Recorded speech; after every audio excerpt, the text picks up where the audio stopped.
जय माता दी दोस्तों, आप सभी का स्वागत है हमारे YouTube चैनल में। दोस्तों, नवग्रहों में गुरु बृहस्पति की यदि बात की जाए तो ये सबसे महत्वपूर्ण ग्रह होते हैं। ग्रह तो सभी महत्वपूर्ण हैं, लेकिन दो ग्रह ऐसे हैं जो बहुत ही धीमी गति से चलते हैं। एक तो शनि और एक गुरु। और गुरु बृहस्पति को गुरु का दर्जा प्राप्त है। बहुत महत्वपूर्ण ग्रह ये माने जाते हैं, धीमी गति से चलने वाले।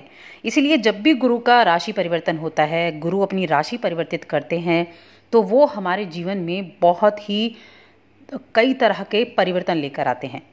अब ये हमारे जीवन में उन्नति की राह खोलते हैं और इन्हें ज्ञान, कर्म, धन, पुत्र, विवाह, इन सभी का कारक ग्रह माना जाता है। अध्यात्म का कारक ग्रह इनको माना जाता है। और अब गुरु का राशि परिवर्तन होने वाला है।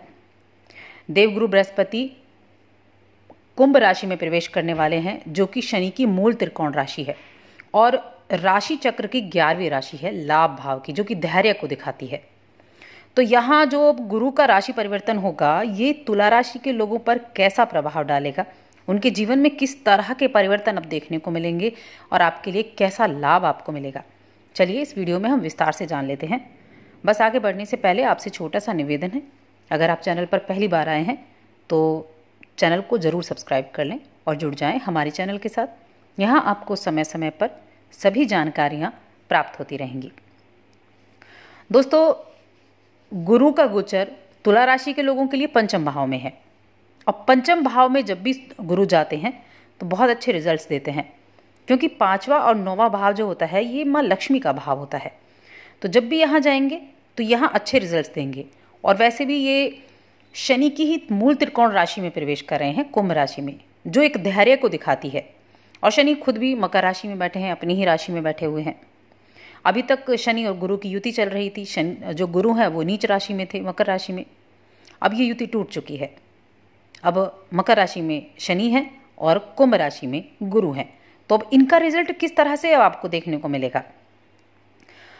तीसरे और छठे भाव के स्वामी गुरुदेव आपके लिए पंचम भाव में। अब पंचम भाव आपकी शिक्षा का है, विद्या का है, बुद्धि का है और प्रेम विवाह का है। इन सभी चीज़ों का कारक ग्रह है। ये समय आपके लिए बहुत अनुकूल रिजल्ट लेकर आने वाला है। शिक्षा के लिए बहुत अच्छे रिजल्ट लेकर आएगा। आप बाहर जाकर पढ़ाई करना चाहते हैं, आप नौकरी के लिए अप्लाई करना चाहते हैं बाहर, तो विदेश से जुड़े हुए तो हर कार्य आपके पूरे होंगे। छात्रों को अपनी पढ़ाई लिखाई में सफलता प्राप्त होगी।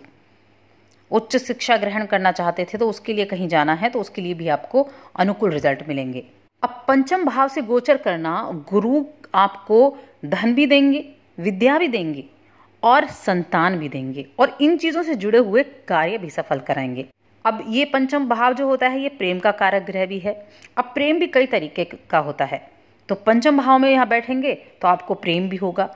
अब प्रेम सिर्फ प्रेम संबंध नहीं होता, आपको किताबों से प्रेम होगा, आपको अपनी पढ़ाई से प्रेम होगा, आपको अपने काम से प्रेम होगा, और प्रेम संबंध अलग रहे तो यहाँ आपके अंदर कुछ जानने की ललक होगी। विद्या के भाव में विद्या के स्वामी आए हैं तो आप ज्ञान की तरफ बढ़ेंगे, ज्ञान लेना चाहेंगे और अपने ज्ञान को बढ़ाएंगे। अपने ज्ञान से आप कुछ ऐसी चीज़ें हासिल करेंगे, ऐसे अवसर आपको मिलेंगे जो आपको उपलब्धि दिला सकते हैं। अगर आप अविवाहित हैं और विवाह योग्य हैं तो विवाह के बंधन में बंधने के लिए भी ये समय काफ़ी अनुकूल है। विवाह के प्रस्ताव भी आएंगे और विवाह के योग भी बनेंगे। घर बदलने के भी योग बनेंगे। आपने कुछ अगर प्रॉपर्टी में आप इन्वेस्ट करना चाहते हैं, आप प्रॉपर्टी खरीदना चाहते हैं तो उसके भी योग बन रहे हैं आपके लिए। और घर में बदलाव के योग हैं। हो सकता है आप किराए के घर में रहते हों तो किराए का घर बदलकर आप अपने घर में शिफ्ट हो जाएं, या आप अपने किसी नए घर में शिफ्ट हो जाएं, तो घर का बदलाव भी यहाँ निश्चित है। आप अपने मकान को बनाना चाहते हैं, मकान खरीदना चाहते हैं और लोन लेना चाहते हैं, लोन के लिए अप्लाई करना है, तो उसके लिए भी अनुकूल समय बनेगा। आपको लोन बड़ी आसानी से मिल जाएगा।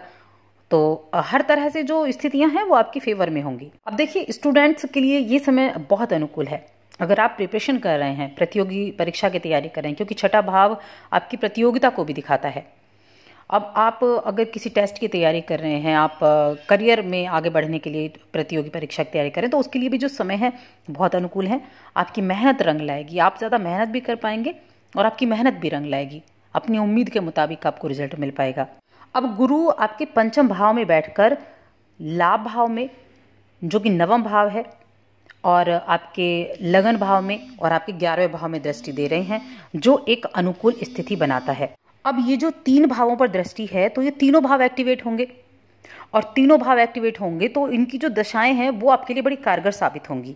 ये समय आपके पिता के साथ समय बिताने के लिए भी अच्छा है। आप अपने पिता के साथ ज़्यादा से ज़्यादा समय बिताना चाहेंगे। आपके विदेश जाने के चांसेस ज़्यादा बन सकते हैं। आप जॉब के लिए वहाँ जाना चाहते हो, या घूमने के लिए जाना चाहते हो, या अपनी एजुकेशन कंप्लीट करना चाहते हो, हायर एजुकेशन के लिए जाना चाहते हो, तो बाहर जाने के भी आपके लिए चांसेस यहाँ बनते दिख रहे हैं। अब देखिए, यहाँ जो गुरु हैं ये धर्म के कारक ग्रह भी हैं, तो धर्म कर्म में भी आपकी रुचि बढ़ सकती है। धर्म की तरफ आप ज़्यादा झुक सकते हैं, मंत्रों की तरफ, मंत्र सीखना, अध्यात्म की तरफ जाना, तो ऐसी ऐसी रुचियां आपके अंदर इस दौरान देखने को मिल सकती हैं, जो बड़ी अच्छी रहेंगी, मन में शांति दिलाने वाली। तो कुंभ राशि, तुला राशि वाले लोगों के लिए ये जो समय होगा अपनी कार्यों में सफलता हासिल कराने का, व्यक्तित्व में बदलाव लाने का, और पंचम भाव के सभी जो लाभ हैं वो आपको इस दौरान देखने को मिलेंगे। अब अगर हम पारिवारिक जीवन की, प्रेम प्रसंग की, इनकी बात करें तो देखिए, प्रेम प्रसंग अच्छे रहेंगे। पंचम भाव प्रेम का भाव भी है। अब जैसे बताया कि प्रेम हर तरह का होता है, तो वो तो प्रेम होगा ही, कि किताबों से भी हो गया, और आपकी इच्छाएं जाग रही हैं, आपके जो प्रेम संबंध हैं वो भी अच्छे रहेंगे। और यहाँ आप अगर विवाहित हैं तो विवाहित लोगों के लिए भी अच्छी स्थितियाँ रहेंगी। आपके जीवन साथी के लिए आय के बढ़ने के चांसेस ज़्यादा हैं। यहाँ आय ज़्यादा बढ़ेगी आपके जीवन साथी की, कई साधन आपको प्राप्त होंगे आपकी आय को बढ़ाने के लिए। संतान संबंधी कुछ परेशानियां चल रही थी, तो उन परेशानियों से आपको मुक्ति मिलेगी। उनकी, चाहे आप पढ़ाई को लेकर थी, उनके करियर को बनाकर लेकर थी, तो उन परेशानियों से आपको अब छुटकारा मिलता हुआ दिखाई देगा। दाम्पत्य जीवन से जुड़े लोग हैं, जो शादीशुदा लोग हैं, जीवन में किसी नए मेहमान के आगमन का योग बना है। सितंबर माह तक ये, 15 सितंबर तक ये गोचर रहेगा। तो घर में किसी नए मेहमान के आने का आगमन है। अविवाहित लोगों के तो विवाह के योग बनेंगे, और जो विवाहित लोग हैं उनके लिए संतान के योग बनेंगे। तो ये इस समय अवधि में आपका विवाह संपन्न हो सकता है और संतान सुख की प्राप्ति भी हो सकती है। आमदनी में आप निश्चित रूप से बढ़ोतरी देखेंगे, बस थोड़ा सा धैर्य रखना है। खर्चे भी आप काफ़ी हद तक कंट्रोल कर पाएंगे। सिंगल थे तो तैयार हो जाएं किसी खास व्यक्ति के आपकी ज़िंदगी में आने के। अगर आप विदेश में रहते हैं तो अपने वतन लौटने की प्लानिंग कर सकते हैं, और आपके लिए पैतृक संपत्ति का लाभ भी मिलने का योग है, तो उनके लिए बड़े अच्छे योग हैं। अब देखिए, गुरु जो है वो विष्णु के ही रूप माने जाते हैं, तो आपको इस दौरान अपने मस्तक पर या तो हल्दी का टीका लगाना शुरू करें, या फिर पीले चंदन का टीका लगाना शुरू करें, जो आपको